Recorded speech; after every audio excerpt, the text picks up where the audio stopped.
Bonsoir à toutes et à tous, bienvenue sur Major Prépa à 18h tapante pour parler non pas des épreuves Écricom qui se sont terminées hier, parce que vous êtes toutes et tous au courant, mais bien de la suite des réjouissances, puisque vous le savez, le répit sera de très courte durée dans la mesure où la BCE commence mardi et ce soir nous allons nous appesantir sur une épreuve en particulier. Une épreuve qui survient un petit peu tardivement, puisque c'est le 5 mai que vous proposerez l'épreuve de géopolitique GEM. Néanmoins, c'est une relative nouvelle épreuve et c'est une épreuve qui pose beaucoup de questions. Et c'est pourquoi ce soir, j'ai le plaisir justement de me trouver avec Yves Chemeil et Jean-François Viorina, que je vais laisser se présenter rapidement, et qui vont pouvoir répondre à l'ensemble de vos questions relatives à cette épreuve. Peut-être pour nous parler de géopolitique de manière générale. En tout cas, nous allons surtout évoquer les attentes précises de cette épreuve, de cette relative, j'allais dire, nouvelle épreuve de géopolitique. Alors peut-être avant toute chose, Yves, Jean-François, je voulais vous présenter rapidement à nos auditeurs. Je vais laisser commencer Yves. Bon, Yves Chemeil, je suis professeur de sciences politiques à Sciences Po Grenoble et je suis membre de l'Institut universitaire de France avec la chaire de politique globale et comparée, concepteur de cette épreuve pour GEM. Et Jean-François Fiorina, je suis directeur général adjoint, directeur des programmes de Grenoble École de Management et accessoirement fan de géopolitique. C'est ça, absolument. On pourra aussi peut-être dire un petit mot du festival de géopolitique organisé par l'école chaque année. En tout cas, n'hésitez pas à poser toutes vos questions en ce live, surtout bien sûr le plus interactif possible. L'idée, c'est évidemment, voilà, on a beaucoup de choses à vous dire, mais surtout n'hésitez pas à nous interrompre, à nous poser toutes vos questions, et on tâchera justement de répondre. Alors, avant de rentrer dans le vif du sujet, une question un peu préliminaire finalement. Pourquoi Grenoble École de Management tout simplement conçoit une épreuve de géopolitique? C'est vrai que c'est pas forcément évident. C'est souvent l'apanage des écoles parisiennes. Pourquoi Grenoble s'est positionné sur cette épreuve de géopolitique? Alors, petit clin d'œil, GEM est également une école parisienne, puisqu'on a un campus sur Paris et qui est plus amené à se développer. Absolument. Cette épreuve, elle est tout simplement dans la continuité de notre dispositif géopolitique, qui est un axe fort donc, de l'école depuis une quinzaine d'années. On a bâti au fur et à mesure avec des cours, des électifs, un certain nombre de doubles diplômes, des notes, des publications, un festival internationalement connu. Et il nous semblait important de se dire qu'il fallait réfléchir très en amont dès le concours avec une épreuve de géopolitique. Et puis également d'un point de vue tactique, je crois que ça faisait un très bon levier ou opportunité par rapport aux deux épreuves existantes en disant chacune est bien positionnée sur un créneau avec un type d'approche et donc ça permet aux candidats de maximiser leurs chances en ayant en géopolitique trois types d'épreuves. Trois types d'épreuves. Alors, je ne sais pas si Yves voulait réagir au propos de Jean-François, mais justement, vous l'avez plus ou moins dit en substance, en creux. Cette épreuve se distingue peut-être un petit peu de ses consoeurs. Qu'est-ce qui fait finalement le sel de cette épreuve géopolitique GEM? C'est qu'on met l'accent sur la créativité des candidats et pas simplement sur leur capacité, après une préparation sérieuse, de donner le meilleur d'eux-mêmes en s'en tenant à des recettes finalement. Ce qui est très bien, mais qui ne suffit pas. Ici, il faut évidemment faire preuve d'inventivité. C'était ça l'un des aspects essentiels de la demande, de ce qu'on souhaitait faire. Et en même temps, ça laisse à chaque étudiant la possibilité d'apporter quelque chose de personnel, au moins dans la conception et peut-être aussi dans la conclusion de la dissertation. Et puis pour nous également qui sommes positionnés sur on va dire, le géopolitique appliqué au monde de l'entreprise, on a d'ailleurs inventé un concept qui s'appelle corporate géopolitique. Cette épreuve permet de faire le lien entre ce que les élèves ont appris en classe prépa et le monde des écoles de management. Et donc, ça correspond tout à fait à ce que vont découvrir les étudiants, à la fois en école et ensuite en entreprise. Et justement, vous parlez de la géopolitique aussi appliquée aux entreprises et donc étudiée en école de management. Ça fait très longtemps que GEM s'est positionné sur cette notion de continuum, mais en particulier pour la géopolitique. Simplement, pourquoi vous estimez que cette dimension géopolitique, qui est normalement l'apanage des classes préparatoires, en tout cas c'est ce que a priori on pense, pourquoi est-elle si importante dans le monde du management et dans le monde professionnel par la suite? Parce qu'elle est devenue une compétence indispensable. Quand vous parlez avec les entreprises en ce moment, dans les mots-clés ou les problématiques qui reviennent, elles sont automatiquement liées à la géopolitique, chaîne de valeur, Brexit, souveraineté, relocalisation, gestion des risques, cybercriminalité, stratégie d'internationalisation, implantation, Bon, et puis après, tous les risques que l'on peut avoir en termes de risque pays de corruption. Donc, la géopolitique est l'élément qui permet de comprendre le monde et de définir sa propre stratégie. C'est vrai que je prends très très souvent cet exemple. Si on prend Renault et Peugeot, deux entreprises françaises, le même secteur d'activité, quand on parle géopolitique avec elles, on s'aperçoit qu'elles ont une vision du monde qui est radicalement différente. Et pourquoi cette géopolitique d'entreprise est importante et pourquoi il y a bien ce continuum avec la classe prépa, c'est que en classe prépa, les étudiants vont apprendre à conceptualiser, à rédiger, à structurer, et on aura l'occasion de revenir donc sur ces éléments au cours de cet entretien. Ce sont des éléments qui ensuite permettent à l'étudiant et à l'entreprise d'être capable de définir sa propre grille d'analyse.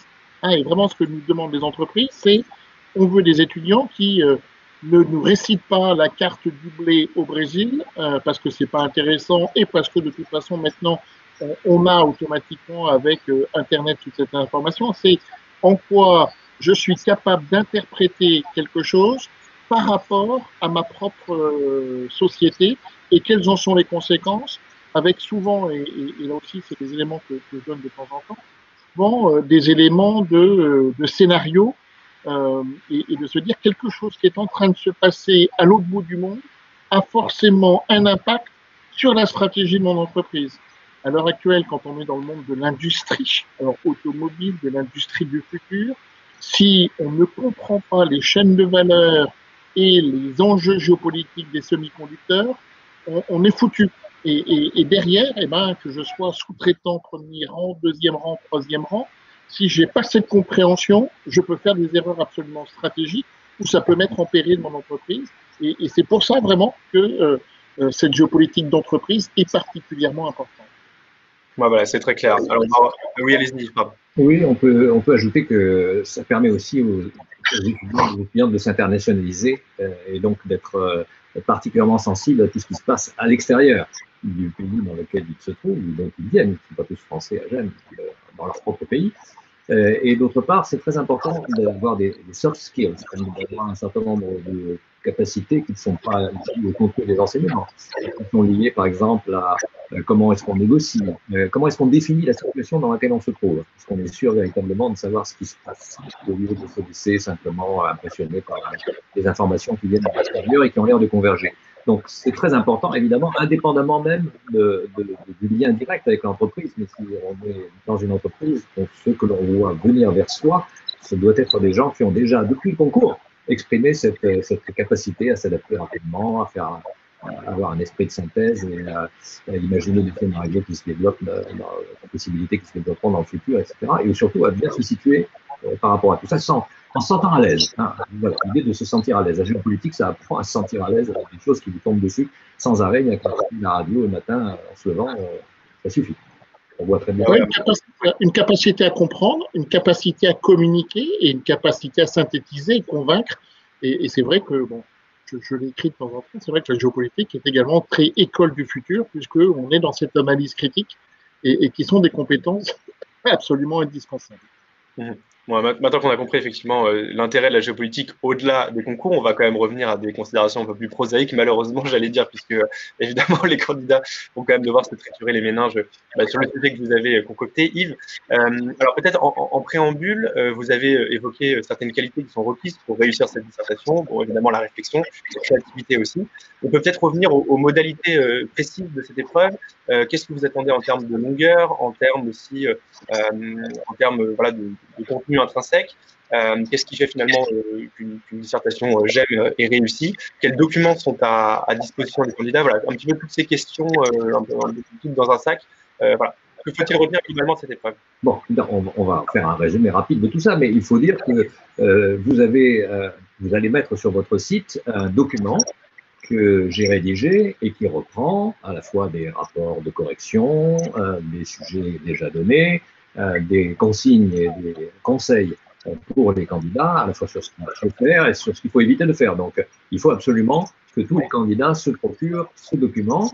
Une partie de ce document peut être accessible déjà sur le site de la direction des concours, mais là, tout est réuni et présenté d'une façon, je pense, assez claire. la façon dont l'épreuve se présente, il n'y a qu'une question, et c'est une question. Donc, c'est toujours une question. Il s'agit de répondre à une question qui est posée, et c'est pas simplement un domaine qui est décrit. Quand vous dites question, c'est véritablement avec un point d'interrogation? Oui, avec un point d'interrogation et avec derrière une série de problèmes qui en découlent. Par exemple, l'année dernière, c'était la Chine, un colosse au pied d'argile. C'était pas un point. Mais il y a beaucoup de candidats qui ont fait des copies, parfois moyennes, souvent pas très satisfaisantes, sur la Chine. Alors, ils ont dit, ah, c'est la Chine, donc voilà, j'ai préparé des sujets sur la Chine, je vais faire la Chine. Non, s'il y a ce point d'interrogation avec une espèce de sous-titre, c'est qu'il y a bien une raison. Deuxièmement, il y a 37 pages de documents qui sont des graphiques, qui sont des tableaux statistiques, qui sont des cartes, des textes et éventuellement une chronologie ou des choses de ce genre, qui sont destinées à passer comme un jeu de cube. Hein. Vous allez mettre ça sur votre table et vous avez des tas de choses ou un puzzle, des tas de choses qui ont l'air d'avoir des rapports lointains les uns avec les autres, les unes avec les autres, et donc vous allez essayer de faire avec tout ça quelque chose. Ça vous aidera avec la question qui est posée, et avec aussi 2 lignes, 3 lignes de consignes de départ, qui vous disent voilà un peu comment vous pouvez réfléchir, commencer à réfléchir à la question. Je précise que ces consignes, ce n'est pas les sous-parties du plan du tout, c'est juste un moyen d'expliciter le sujet. C'est un peu une façon d'assister la réflexion des personnes qui lisent le sujet et qui commencent à développer dans leur tête ce que ça pourrait donner. Donc, si vous avez tout ça, plus ce que vous avez fait en prépa, plus ce que vous lisez dans les journaux, tout ce que vous lisez dans des livres et des articles qui vous ont été conseillés ou que vous avez trouvés par vos propres moyens, mais qui sont des articles, des livres sérieux, va vous aider à répondre à la question que vous avez posée. Donc, vous voyez, c'est un ensemble. C'est pas simplement on a une question très courte et ensuite on développe une dissertation selon les méthodes qu'on a apprises. Ici, c'est un ensemble qui fait qu'on va produire une œuvre, on va dire entre guillemets, hein, sans trop le terme, mais bon, c'est quand même une œuvre personnelle. Oui. C'est assez clair. Oui, Jean-François, vous vouliez intervenir. Et donc, on est vraiment sur une question, et ce qui est important pour les candidats, c'est on n'attend pas de réponse précise. Hein, et pour rebondir sur le sujet de l'an dernier, ceux qui ont mis oui n'ont pas forcément eu une bonne note, et ceux qui ont mis non n'ont pas forcément eu une mauvaise note. Enfin, donc c'est un raisonnement qui est personnel. Les étudiants sont très bien préparés par rapport à ça, ils ont ces éléments, et Yves a fait une remarque pertinente. Il ne faut pas avoir des mots-clés en disant ça c'est la Chine, j'ai mon plan tout près dans ma tête et j'y vais. C'est de bien lire, la question, ensuite de se dire qu'il n'y a pas de piège. Hein, dans les sujets que nous donnons, on n'est pas là pour piéger les étudiants.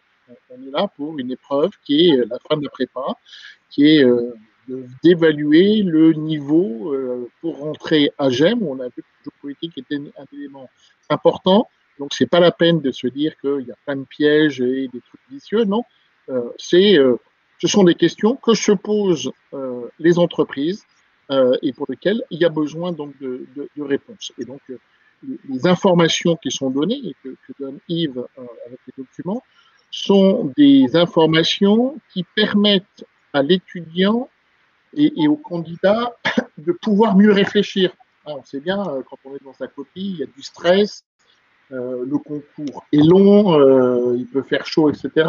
Donc, on peut passer à côté de certains éléments et au contraire, tout ce qui est donné, sous différentes formes également, hein, c'est important, du graphique, du texte, éventuellement des cartes, comme ça chacun peut s'y retrouver, donne des éléments de réflexion pour que le candidat puisse bien rassembler toutes ces idées et ensuite faire un plan. Ensuite, il attaque l'introduction et pour moi, l'introduction est, je ne vais pas dire la partie la plus essentielle, mais l'introduction est importante. Ouais. C'est comment le candidat aperçoit le sujet, comment il va le traiter. C'est du teasing. Une bonne intro, on voit que le candidat a vraiment envie de nous emmener sur avec son raisonnement, c'est bien expliqué, bien rédigé, et immanquablement, il y a un a priori positif dans la suite de la lecture de la copie. Donc, c'est l'aspect séduction, teasing. Il pour ça qu'il faut vraiment passer du temps sur cette introduction. La CHIAB, le but n'est pas de donner plein de définitions. Hein, les profs qui vont corriger sont des profs de classe prépa, ils connaissent leur cours sans aucun problème. C'est comment va être emmené et on me demande qu'à être emmené. Ouais, c'est très clair. Alors, on peut dérouler, il y a encore beaucoup de choses à dire, bien entendu. Ce que je vous propose, c'est de répondre déjà à la première salve de questions, parce qu'elles sont très nombreuses déjà, et sinon j'ai peur qu'on n'ait pas le temps d'y répondre. Mais évidemment, dans la suite de notre propos, je pense qu'on répondra déjà à beaucoup de ces questions-là, donc libre à vous d'y répondre directement ou pas. Alors, Bastien notamment qui nous demande, est-ce que vous pourriez expliciter ce que vous entendez par créativité ou inventivité? Parce que c'est vrai que c'est un terme que vous avez employé. On a des questions aussi sur la structure. Est-ce qu'il faut plutôt faire un plan en 2 ou en 3 parties? Est-ce que c'est vrai qu'on peut faire un plan en 3 parties, 3 sous-parties? Enfin, est-ce que c'est l'idéal? Bon, voilà. Il y a beaucoup de questions sur la structure. Oui. Une question de Paul qui me demande si les sujets sont inspirés, voire centrés sur l'actualité géopolitique, ou si elles prennent un peu plus de recul, on va dire, sur l'actualité brûlante. Et on a aussi une autre question qui nous demande la différence. Est-ce qu'il y a une différence fondamentale entre un sujet ECRICOM ou un sujet ESCP et SEC et un sujet GEM, notamment dans les attentes du jury? On a une autre question de Laurence qui nous demande est-ce qu'il faut intégrer les documents dans la dissertation. Donc voilà, il y a beaucoup de questions de méthodologie. Alors, et une dernière question qui m'a amusé, elle pour vous Jean-François, celle-là, je pense qu'elle vous fera rire également. Laurence qui nous demande est-ce qu'il est envisageable de faire référence dans sa copie, si le sujet s'y traite, à la conférence géopolitique organisée par GEM, enfin au festival de géopolitique organisé par GEM? Bon, c'est peut-être pas la question la plus déterminante. Oui, bien sûr, c'est comment si Laurence veut avoir 20 sur 20, c'est automatiquement la référence à 5 conférences du festival et 2 ou 3 commentaires et quelques références et notes de géopolitique. Moi, je ne dis rien, bien évidemment. C'était un trait d'humour. Avant de laisser la parole à Yves sur les sujets, parce que c'est vrai que, vous l'avez dit, écrit comme vient de passer, on va rentrer dans la période PCE, tout le monde est chaud bouillant.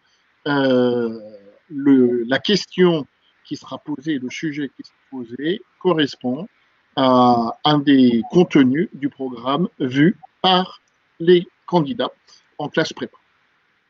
J'en dis pas plus, et donc c'est pas la peine de faire des projections. Il y a des essais quand même là dans les questions. Il y a eu tout un programme. Des chemins de travers. Ça reprend tout un programme. C'est un des éléments du programme. Je dis il n'y a pas de piège en tant que tel.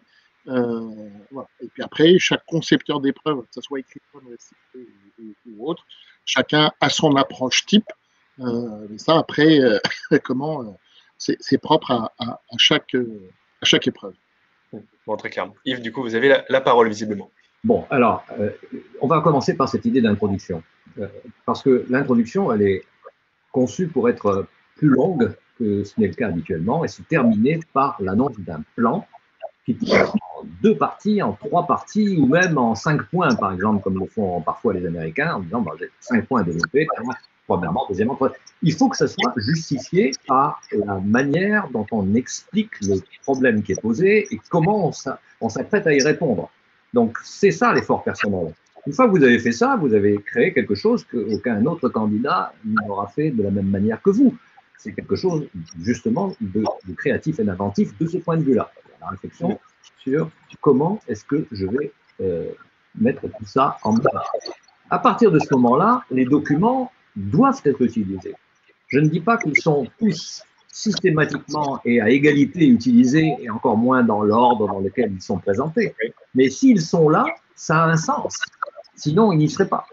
Donc, c'est fait pour aider les personnes qui se trouvent face à ce sujet un peu plus long que justement ce qui se passe dans les autres concours, à fabriquer leur propre réponse, et ils en ont besoin. Alors, on a expliqué l'an dernier que des très bonnes copies faites justement sur la base de fiches pays ou de fiches problèmes avaient sans doute, les notes avaient sans doute déçu certains candidats, parce que on ne peut pas donner une note excellente à quelqu'un qui vous fait une copie un peu longue d'ailleurs, de 10 pages, alors que 6-8 suffirait, si c'était très bien pensé d'ailleurs, parce que simplement il est bourré de culture générale, de citations apprises par cœur, de références à des tas d'ouvrages, de faits et de choses de ce genre, qui ont un rapport avec le sujet, mais qui ne sont pas nécessaires, pour arriver à construire une argumentation sur ce sujet-là. On n'en a pas besoin. On a besoin pour montrer qu'on est bon, en général, mais on n'en a pas besoin pour répondre à ce sujet. Alors, je sais qu'on ne convaincra pas complètement les étudiants qui risquent beaucoup. Les enjeux sont importants pour eux de ne pas essayer de bétonner un maximum en montrant tout ce qu'ils savent, mais c'est un peu une erreur de stratégie. Le mieux, c'est effectivement de créer un fil de raisonnement et ensuite de s'y tenir. Et là, on va voir qu'on utilisera très très bien l'ensemble des supports qui sont donnés aux candidats et aux candidates. Et s'ils ne le font pas, eh bien, le résultat, c'est que les notes seront abaissées. On ne pourra pas donner la même note à quelqu'un qui a très bien su utiliser l'ensemble de ce qu'on lui a donné, et quelqu'un qui a fait une très bonne copie, et quelqu'un qui a fait une très bonne copie dans l'absolu, sans vraiment se servir de ça. Et donc, il n'y a pas véritablement proposé une réponse personnelle structurée à la question. Je crois que j'ai à peu près abordé les points que vous avez évoqués. Il y avait la question de la créativité, de l'inventivité. La question de la créativité. Voilà. La question de la créativité, c'est en fait, quand je dis c'est une œuvre personnelle, c'est-à-dire que si vous aviez une recette de cuisine, aujourd'hui on va faire des spaghettis à la bolognaise, donc on vous a appris les bases, donc voilà, et maintenant vous avez une liberté d'interprétation de ce que sont les spaghettis à la bolognaise. Donc on va avoir peut-être 30-40 personnes qui suivent le cours de cuisine et qui feront des choses différentes. Ça n'aura ni le même aspect, ni le même goût, et ainsi de suite. Donc là, c'est un cas très simple, il y a très peu d'ingrédients, mais imaginez que vous ayez beaucoup plus d'ingrédients. Quand vous avez 6-7 pages de sujet, vous avez beaucoup plus d'ingrédients. Comment vous vous positionnez et qu'est-ce que vous fabriquez avec ça? Moi, ce qui m'intéresse, et ce qui intéresse les correcteurs, hein, je vous le dis tout de suite, les correcteurs, ils se tapent des centaines et des centaines de copies. Donc, forcément, s'ils voient toujours reproduits les mêmes noms, dans le même ordre, et avec les mêmes faits, et les mêmes erreurs, d'ailleurs, je dois dire, on observe ça aussi, c'est évident qu'ils fatiguent et ils n'ont pas la même concentration face à la copie. La copie, ils doivent avoir quelqu'un derrière. Voilà. Il y a quelqu'un derrière la copie, quelqu'un qui dialogue avec le concepteur et du coup qui dialogue avec le correcteur. C'est ça, la créativité. Et quelqu'un qui est qui est capable d'échanger avec le correcteur. Hein. C'est ça. Aussi, de temps en temps, on sent que les candidats n'ont pas confiance en eux et souhaitent se réfugier derrière des notions de cours ou de la récitation ou des citations. Les candidats, quand ils sortent de prépa, ils sont prêts pour cette épreuve, hein, et il faut qu'ils se lâchent. L'inventivité, la créativité, ça peut être éventuellement des références à d'autres disciplines ou à d'autres types de lectures. Notre épreuve n'est pas une épreuve, c'est pas une question de cours et pour lequel on attend une récitation par cœur du cours. Et c'est pour ça que c'est vraiment une épreuve dans laquelle tous les candidats ont leur chance. Hein, on sait que chacun a ses propres aptitudes et vraiment dans notre épreuve, chacun peut s'y retrouver et a été préparé pour ça. Alors justement, il y a une question d'Elisa qui fait écho à ce que vous venez de dire sur les différentes dimensions de la dissertation, parce que c'est vrai qu'on parle par abus de langage de géopolitique. En réalité, la discipline, c'est histoire, géographie, géopolitique du monde contemporain. Elisa nous demande s'il faut, du coup, dans la dissertation GEM, axer véritablement uniquement sur la géopolitique. Non. Il est important d'inclure les autres dimensions, notamment historiques. Non, bien sûr. D'abord, toutes les copies doivent avoir une dimension historique. Il n'y a pas un sujet qui n'appelle pas une dimension historique. Et même, je dirais, dans les premiers sujets zéro qui sont reproduits dans le document dont je parlais, il y avait cette idée de savoir si c'était nouveau par rapport à, justement, forcément, à ce qui a déjà existé. Et on pouvait remonter assez loin dans le temps pour comparer la situation actuelle avec la situation passée. Donc ça, cette perspective dans le replacement dans le temps, pas de la chronologie, hein, replacement dans longue durée avec des séquences qui sont choisies, elle est extrêmement importante. Ensuite, il y a la question de la géographie. La plupart du temps, il y a une carte. Donc, c'est pas de la géographie au sens où on va fabriquer une carte soi-même. On n'a même pas besoin de la commenter. C'est juste qu'on doit avoir un raisonnement où les échelles, les niveaux, les espaces sont présents. Et la géopolitique, c'est un raisonnement général sur ce qu'on peut tirer à la fois de la mise en perspective dans le temps et la mise en perspective dans l'espace. Donc, les trois composantes, ils sont, comme l'a dit Jean-François, ça renvoie très très bien à l'ensemble du programme, bien évidemment. Bon voilà, comme ça c'est extrêmement clair. C'est vrai que j'avais vu déjà cette question une fois ou deux. Alors on a juste qui nous demande s'il vous plaît c'est quoi le sujet, je vous donne de l'argent, mais bon ça, je suppose que vous n'êtes pas spécialement intéressé. Une autre question aussi qui est pas mal revenue, c'est sur le caractère du sujet, voilà, les plus avertis ont remarqué que le premier sujet était un sujet plutôt global, le second était un sujet plutôt régional focalisé sur la Chine et ses enjeux. Est-ce que on peut voir un semblant d'alternance entre sujets globaux, sujets régionaux, ou est-ce qu'il ne faut pas faire ce genre de calcul? Je ne sais pas, je viens de passer sous un tunnel, donc je n'ai pas entendu la question. Ah, pardon. Je ne sais pas Yves, si vous avez entendu. Sinon non, c'est une plaisanterie. Ce genre de tunnel, d'accord. Oui. J'ai entendu bip, j'ai entendu bip. Non, mais en réalité, moi, je comprends pas. Je comprends pas vraiment la question, parce que pour moi, tous les sujets sont à la fois globaux, régionaux, comparatifs, etc. Ils sont tout à la fois. Vous imaginez aujourd'hui, vous poseriez une question dans un concours, vous diriez la France, point. Ce n'est pas l'esprit donc, de notre épreuve à nous, hein, mais si c'est une des épreuves, la France, point. Vous imaginez qu'on pourrait dire simplement qu'on va parler simplement d'une question locale, régionale, etc. Bien sûr qu'on va parler de la position de la France dans le monde et un paquet d'autres choses, d'où viennent les défis de demain, quels sont nos ennemis, maintenant on en a de nouveau, on n'en avait pas, etc. Donc, non, forcément, les sujets sont tous à la fois. Oui, oui, donc cette distinction finalement n'est pas, pertinente. N'est pas spécialement. Non, pas la peine de prise de tête ou de se faire des films. Encore une fois, c'est une question qui est tirée du programme. D'ailleurs, on pourrait dire à la personne. Savoir-faire maison d'Yves Chemel. Je ne sais pas la personne qui vous a posé la question, mais que la Chine connaisse au pied d'argile, ce n'est pas un sujet régional. Oui, bien sûr, oui. De toute manière, il n'y a plus vraiment de sujet régional aujourd'hui dans un monde globalisé, réticulé. Donc, voilà. Ça, c'est clair. Bon, voilà. Au moins, comme ça, on est aussi très clair sur cette question-là. Alors, peut-être, voilà, je voyais dans le document que vous m'envoyez, il y avait une analyse des sujets, il me semble que c'était les sujets zéro, pardon, que vous aviez proposé, donc notamment assistons à une nouvelle guerre froide au Moyen-Orient.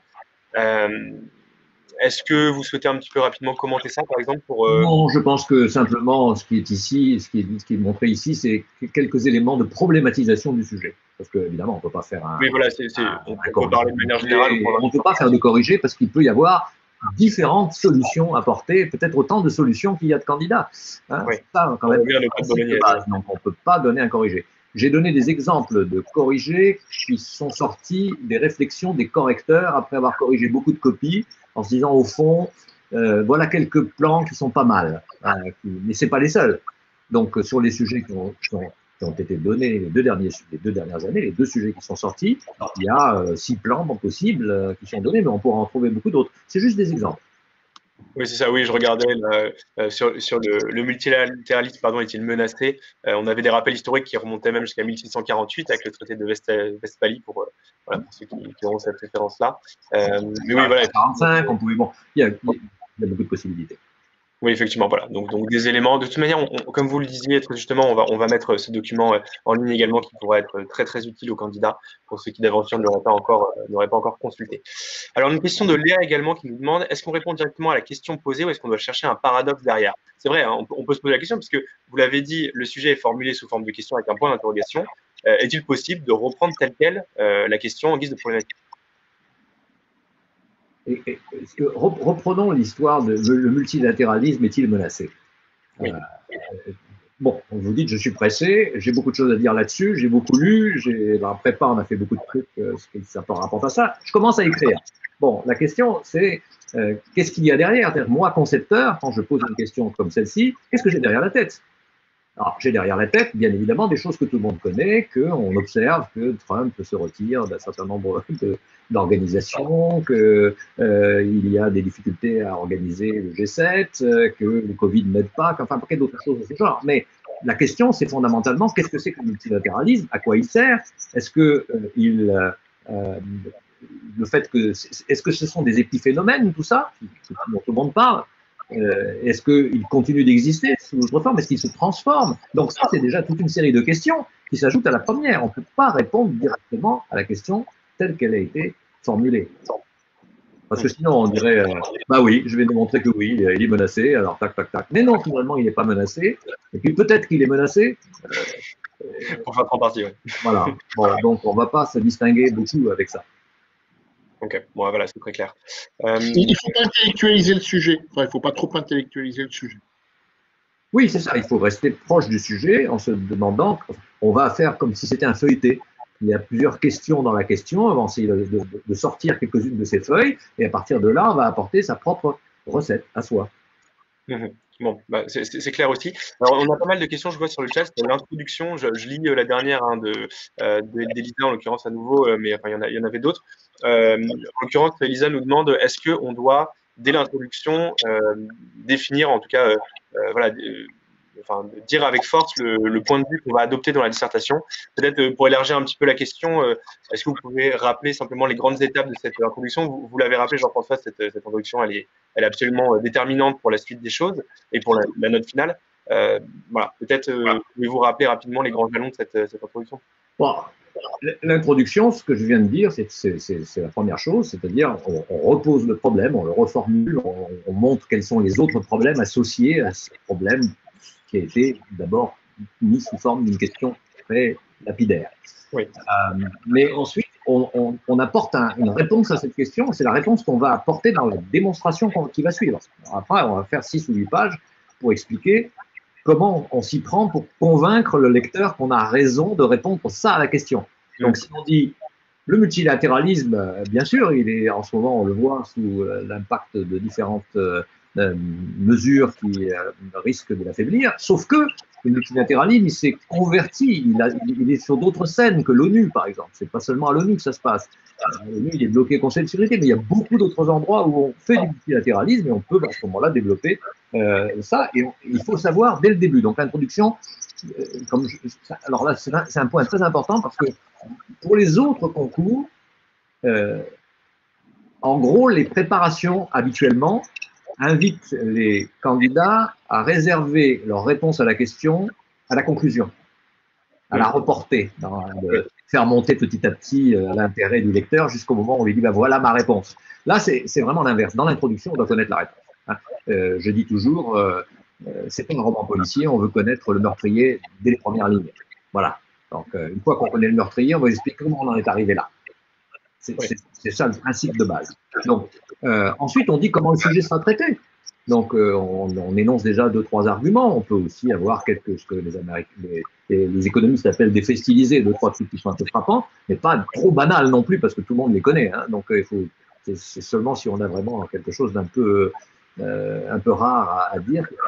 Et l'introduction, elle est toujours en entonnoir, parce qu'on pose les problèmes, on donne 1 ou 2 exemples, on explique quelles sont les réponses possibles, on explique quelles réponses on veut apporter, et donc, du coup, on a un plan qui découle très naturellement de ça. Si je veux vous démontrer que la Chine, c'est une puissance qui a été très longtemps en retard, qui est toujours en partie un pays en voie de développement, qui n'a pas du tout les moyens de faire d'une rivalité avec les États-Unis, mais dont tous les signes montrent qu'elle est en tension, elle est en montée en puissance, etc. Bon, je vais vous démontrer qu'elle n'y arrivera pas pour telle raison, voilà, point. Et bon, mon plan se déroule. Ou bien je vais vous démontrer qu'elle a les capacités finalement de surmonter toutes ces contraintes et toutes ces difficultés, ou bien je vais vous montrer que c'est une puissance qui restera toujours régionale parce que ce qui se passe en dehors de sa région Asie ne l'intéresse pas beaucoup, sauf si ça détermine son rôle dans cette même région. Et dans ces cas de figure, j'ai un plan qui découle. Déjà, j'ai fait un choix entre 3 interprétations possibles, vous voyez. Donc, il faut que les gens passent un quart d'heure au début à lire correctement les documents, à bien avoir le sujet en tête, à commencer à mettre sur le papier ce que ce sujet leur inspire, et à partir de là, ils vont construire cette introduction qui est vraiment très importante, elle est vraiment capitale. Et c'est pas avec des définitions, il avait raison Jean-François, c'est pas avec des définitions qu'on va s'en sortir, et encore moins avec les définitions du type Larousse. Hein. Si vous ouvrez le Robert ou le Larousse, alors multilatéralisme veut dire ça. Non, ça c'est pas vraiment le sujet. Oui, d'accord. Tout à l'heure, Yves parlait en disant c'est comment vous allez emmener le correcteur. Je crois que l'introduction, c'est ça. Oui, c'est ça, oui. Vous le guidez. Après, il va se retrouver, le correcteur, dans toute la... Il ne faut pas que le correcteur il soit obligé de revenir en arrière pour savoir où il en est. Ça, c'est un travers qu'on trouve dans un certain nombre de copies, pas seulement pour ce concours, dans beaucoup de cas. C'est parce que, justement, la structure n'est pas claire, elle n'est pas justifiée de telle sorte qu'elle s'impose d'elle-même. On la garde en tête. Si on arrive après, bon, vous suivez le guide jusqu'à la fin, hein, et à la fin, vous remerciez, vous applaudissez en disant très bien, je suis content. Et vous mettez une bonne note. Et on donne un pourboire.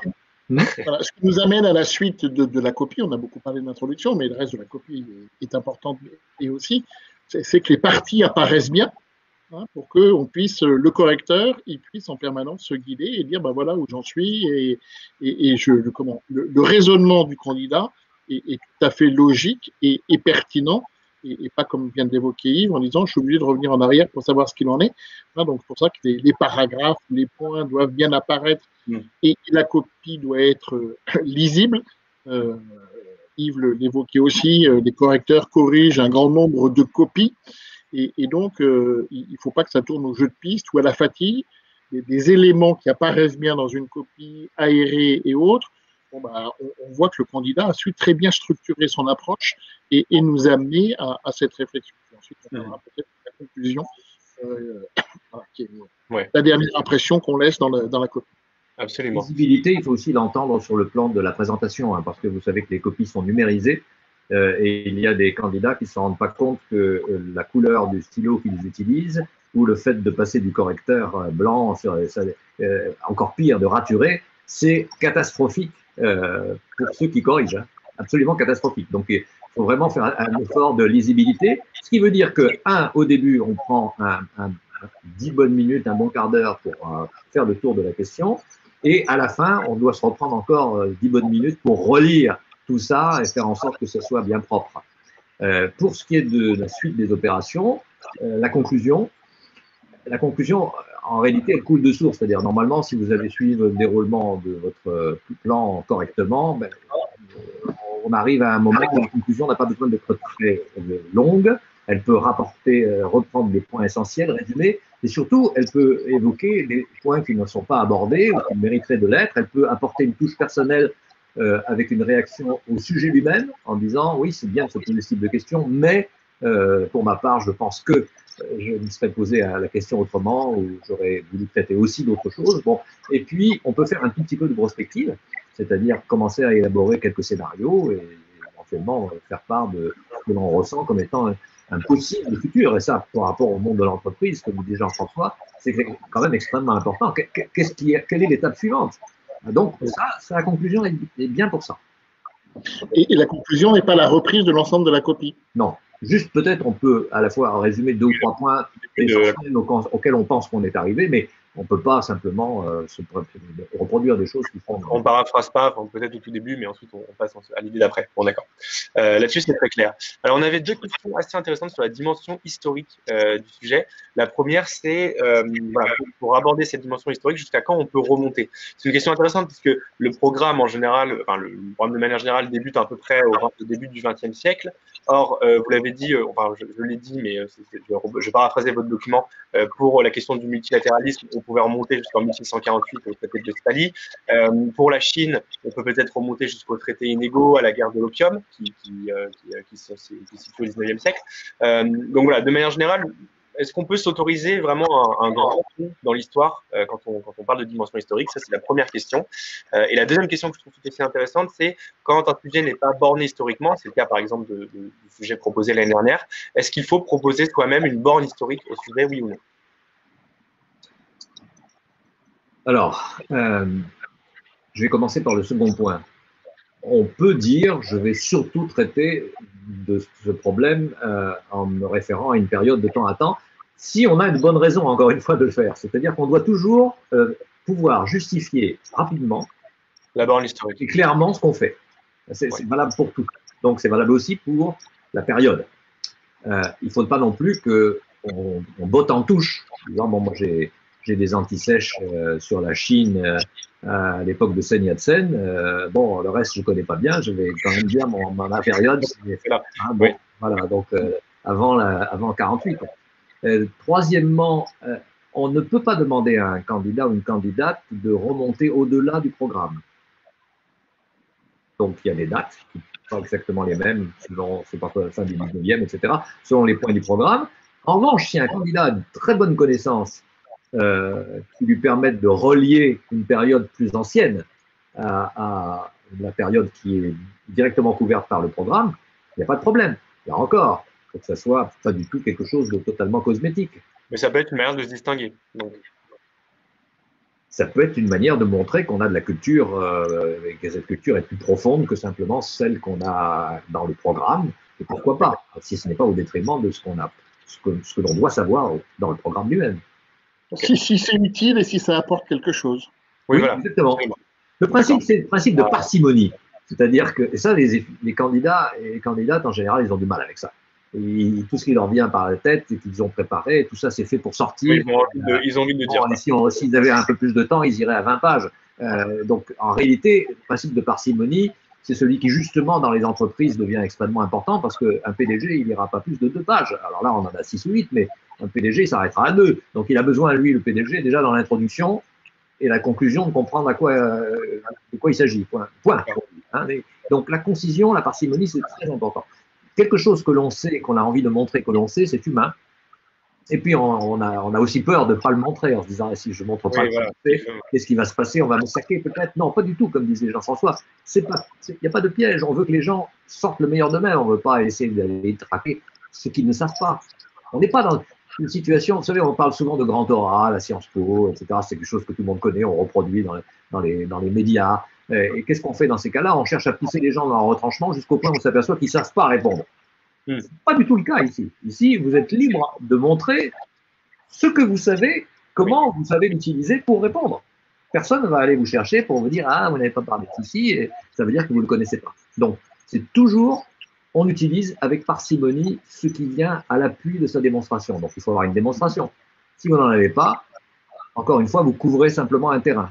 On vous a dit l'Union européenne, depuis 58 ou 62 jusqu'à aujourd'hui, enfin les prémices, et puis, etc., ou jusqu'au Brexit, ah ben, vous dites, voilà, vous commencez à dérouler, parce que vous avez des fiches, parce que vous avez fait déjà des exercices, etc. Et non, c'est pas ça. Il faut avoir une idée. Quand vous créez une start-up, vous avez une idée. Hein, ceux qui créent des start-up, ils ont des idées, sinon ils n'en créent pas. Ils ne se contentent pas de reproduire à l'identique quelque chose que quelqu'un d'autre fait. Et surtout, je t'ai déjà indiqué, mais je vais peut-être le renforcer. Les candidats ont fait 2 années de prépa. Ils ont été bien préparés et ils ont la matière pour ça. Et c'est important de le souligner. Ils ont le contenu, ils savent faire aussi bien fond et forme. Voilà, bon, maintenant, c'est l'épreuve à eux de donner le meilleur d'eux-mêmes et encore une fois, sans rechercher des pièges ou autres. Et tout en sachant que nous n'attendons pas une réponse précise, on est vraiment ouvert à toutes les approches. Une pure question de méthodologie maintenant. Quand il s'agit de mobiliser les documents, est-ce qu'il faut le dire explicitement dans la dissertation? Est-ce qu'il faut utiliser Oui, il faut citer le document qu'on utilise et pas simplement se contenter d'en donner le titre. Si on l'utilise, il faut l'utiliser d'ailleurs, d'une manière ou d'une autre, en tout cas presque tous. Et quand on les utilise, il faut dire pourquoi on les utilise. Ok, bon, d'accord, très clair. Parce que pour ça, alors on avait une autre question, alors on en a beaucoup en fait, à vrai dire. Il y avait Samy qui nous demandait du coup, enfin qui faisait une remarque un peu agacée. Un coup on nous dit de faire une ouverture, un coup on nous dit de ne pas la faire. Vous avez parlé justement de cette ouverture prospective. Voilà, concrètement, qu'est-ce qui est attendu à ce niveau-là? Jean-François, il aimerait que toutes les copies se terminent par de la prospective. On espère que dans le futur, ce sera le cas, mais ce n'est pas une obligation du tout. Si on le sent, si ça vient bien, alors oui. Mais si on ne le sent pas, ou si on n'a pas le temps, ou si, etc., on va sanctionner personne pour ça. Ok. On a un autre candidat du coup qui nous demande est-ce que la dissertation GEM, en tout cas c'est ce qui semble transparaître, je ne sais pas si c'est le cas ou pas, vous allez le dire, mais est-ce qu'il y a une prise de position plus personnelle du candidat qui est attendue peut-être à GEM que dans d'autres dissertations? Jean-François? J'allais dire oui et non, c'est compliqué parce que si je donne une réponse précise, les candidats vont se précipiter pour ça et c'est un sujet. Et si je dis non, il y aura peut-être des positions, mais là, encore une fois, ce qu'on veut, c'est la compréhension personnelle d'un sujet et des éléments de réponse. Voilà. Oui, non, mais il faut pas se positionner outre mesure sur cette question-là, parce que, comment dire, il y a pas, la dissertation GEM fondamentalement reste quand même un exercice de dissertation. Il n'y a pas de différence majeure. Si le candidat se sent à l'aise et qu'il y a des éléments, il peut y aller, mais on n'a pas de méthode de scoring en disant il y a une prise de position, il y a 5 citations, il y a tel élément, et à la fin on arrive à plancer. Voilà. Il y a un sujet qui a été posé. À la fin, on se dit est-ce que le candidat nous a intéressés? Est-ce qu'il a bien compris? Est-ce qu'il nous a intéressés? Et est-ce qu'il nous a éveillés intellectuellement? Voilà. Je vais vous donner un exemple. J'ai fait pour GEM un cours en ligne massif, un MOOC, Et lorsque on a commencé, il était en français et le logiciel à l'époque permettait de faire, sur un très grand nombre de personnes inscrites, de faire de l'auto-évaluation. Donc, chacun était correcteur de 4 essais, il en faisait un, il était correcteur de 4 essais. Pour ça, il fallait que je fasse une grille, un scoring, donc disant si on a parlé de ça, on attend, si on n'a pas parlé, etc. Ce n'est pas le cas ici. Ça, c'est clair. Ce n'est pas le cas ici. Il y a bien sûr des manques que certains correcteurs vont regretter. Ils vont dire, mais c'est dommage que. Mais enfin, c'est souvent le cas aussi que même on peut pas tout dire de manière on regrette qu'il n'ait pas traité ce sujet ou celui-là. Donc, il faut vraiment qu'on se mette dans l'esprit qu'il n'y a pas de grille préconçue et on coche, les correcteurs cocheraient cette grille. Ça n'est absolument pas le cas. Mais on ne peut pas prendre des libertés totales avec le sujet. En disant, ah, puisqu'on veut ma créativité, je vais dire, il y en a marre, il y a de la géopolitique partout, etc. Pourquoi? On peut se demander, après tout, pourquoi on ne s'intéresserait pas, comme ces émissions qui emmènent des gens dans des territoires inconnus, on devrait aller voir des tribus lointaines et aller vivre avec eux, et ce serait beaucoup plus intéressant que de faire toutes ces grandes théories, etc. Non, on ne peut pas s'émanciper complètement du format. Le format, c'est une épreuve d'histoire, géographie et géopolitique. On veut que des gens se distinguent par la qualité de leur raisonnement. Qualité du raisonnement.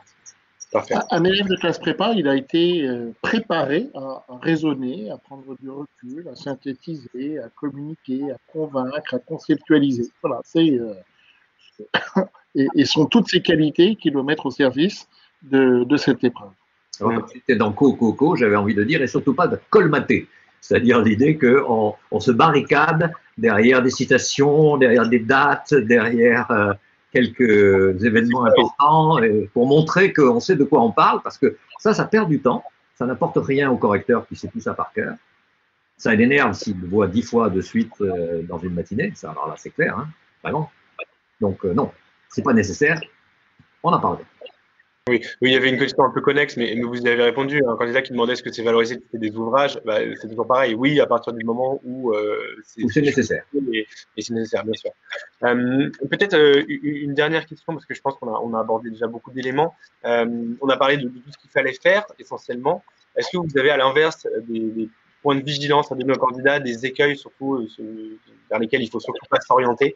Voilà, quand on parle de ces dissertations, est-ce qu'il y a vraiment des points où il faut être particulièrement attentif pour ne pas tomber dans des chemins un peu sinueux, j'allais dire?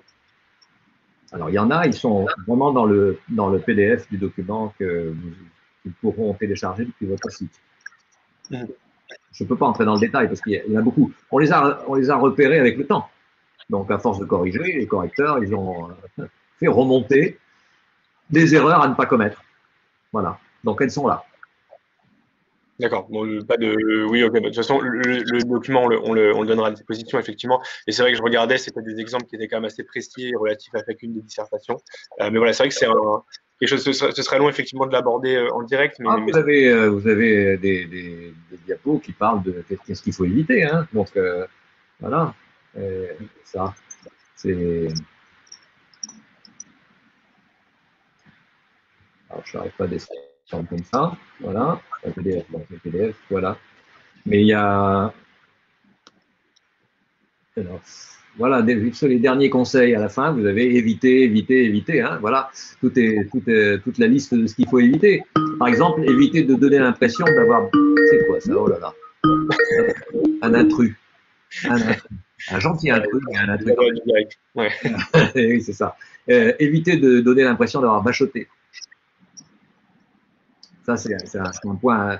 C'est-à-dire, au fond, même si vous avez très bien préparé, vous êtes tombé sur un sujet sur lequel vous aviez particulièrement réfléchi, il ne faut surtout pas donner l'impression que, voilà, vous sortez tout ce que vous aviez en magasin.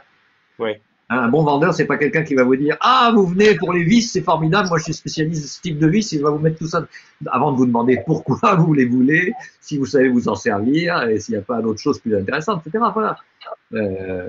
Les exemples qu'on donne, ils doivent être adaptés aux besoins de la démonstration, ils doivent être suffisamment étoffés, parce que si on fait juste une allusion, ça ne marche pas.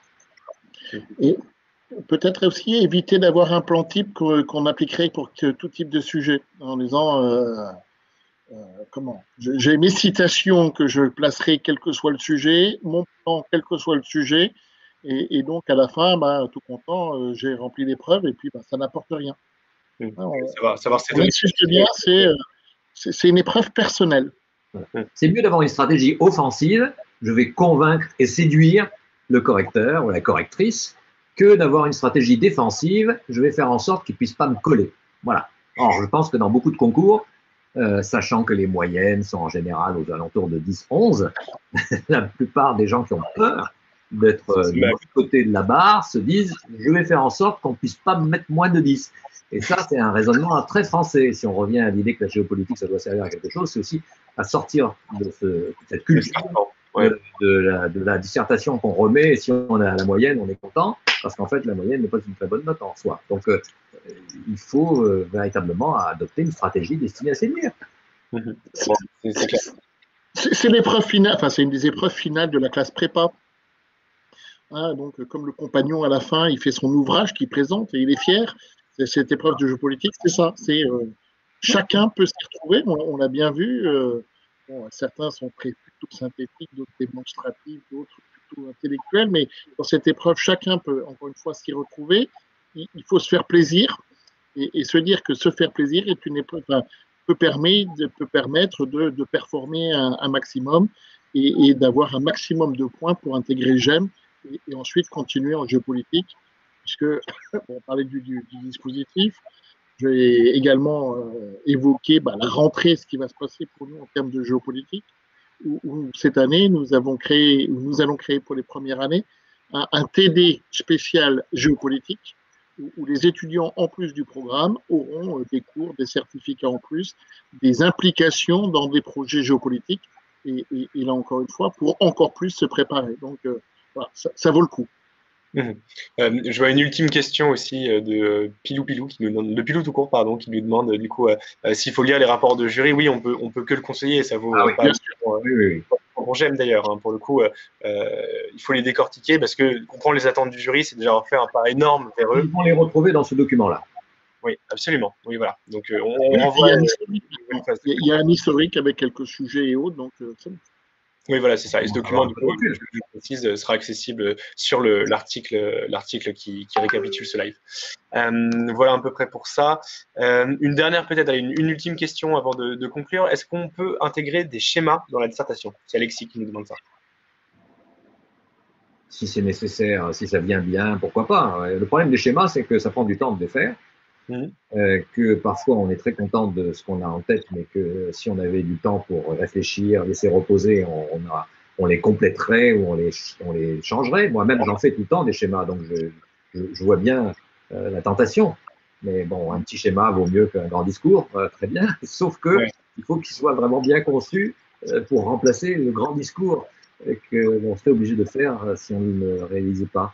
Et souvent, en y réfléchissant après, on se dit mon schéma, il tient pas, il est incomplet, il est bancal, etc. Donc, si on a vraiment quelque chose qui tient bien la route, pourquoi pas? Oui, c'est une pratique en général qui est quand même plus commune chez les ECE dans l'épreuve de SH. C'est vrai qu'en géopolitique, on en voit rarement, mais a priori, rien qui contredit en tout cas. Oui, mais parce que l'épreuve de SH, elle est beaucoup plus. La préparation est plus théorique. Il y a des théories qui sont présentées.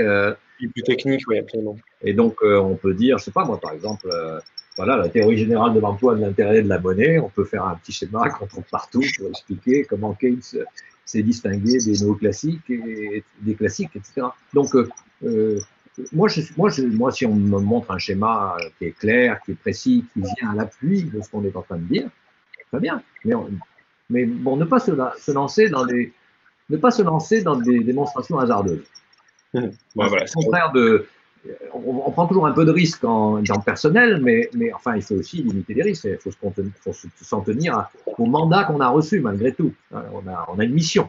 Du moment qu'on a accepté cette mission, il faut l'accomplir. On ne va pas aller faire une excursion à droite et à gauche sous prétexte que comme ça, on va se montrer plus malin que les autres. C'est pas le but.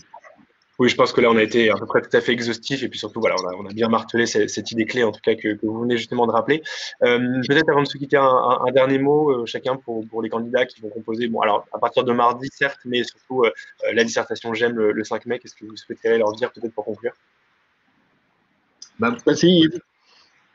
moi, je vais leur dire, j'espère qu'ils vont prendre du plaisir à cette épreuve. Voilà. Parce que je ne conçois pas que les épreuves puissent être autre chose qu'une occasion de réfléchir intelligemment et de se faire plaisir en avançant. On a l'impression d'avoir un peu mieux compris le problème qu'on s'est posé en sortant de l'épreuve qu'avant. Et donc, c'est ça que je leur souhaite, essentiellement. Amusez-vous. Alors, copieur, puisque moi j'allais dire faites-vous plaisir. Oui, c'est l'épreuve finale. Non, mais enfin, comment faites-vous plaisir, on a bien insisté, il n'y a pas de piège, c'est pas vicieux et il n'y a pas de réponse type. Donc vraiment, se faire plaisir, parce que de toute façon, si l'épreuve est réussie, ça sera qu'un avant-goût de ce qui attend les élèves à GEM pour 3 ans, 4 ans, 5 ans d'aventure. Et pour ceux qui veulent avoir de la géopolitique, il y a déjà beaucoup et il y aura encore beaucoup plus parce qu'on a plein de projets. Ben voilà, pas de sujet dévoilé à l'horizon, mais en tout cas des précieux conseils pour l'épreuve de géopolitique et pour les épreuves de géopolitique en général, puisque GEM fait partie d'un ensemble d'épreuves. Merci en tout cas à tous les deux, Yves Chevalier et Jean-François Florina, pour l'ensemble de vos réponses. Merci à vous de nous avoir suivis. N'hésitez pas à liker cette vidéo, à vous abonner aussi à la chaîne de Major Prépa. Si vous likez, en plus, ça permettra de remonter la vidéo dans l'algorithme et de la montrer à vos chers camarades également, ce qui sera toujours aussi intéressant pour eux. Oui, voilà, c'est un concours, mais il faut savoir se montrer aussi un peu altruiste. Merci en tout cas, je répète, pour l'ensemble de vos réponses. Merci encore de nous avoir suivis. Je vous donne rendez-vous demain. Ce ne sera pas moi qui animerai, mais Mehdi, mais en tout cas, je vous donne rendez-vous demain sur la chaîne de Major Prépa pour un live consacré à l'animal, qui est bien sûr le thème de culture générale de cette année, mais ça, je pense que vous le savez déjà. Merci à tous. Oui, pardon, Jean-François, je Non, je vais dire que les candidats profitent de quelques jours de repos entre Écricom et BCE pour recharger des batteries. Encore une fois, je pense qu'il ne faut pas dire que les jeux sont faits, mais il y a déjà eu beaucoup de travail et il vaut mieux arriver en pleine forme avec du PEPS que de se fatiguer et de perdre donc ce PEPS. Quand on est en pleine forme le jour d'épreuve, on performe encore plus. Tout à fait. Voilà, un petit peu de repos, ça fait pas mal non plus. Et ben voilà, bonne soirée à vous, portez-vous bien et donc à très bientôt pour vos lives sur Major Prépa. Bonne soirée à tous et bonne chance.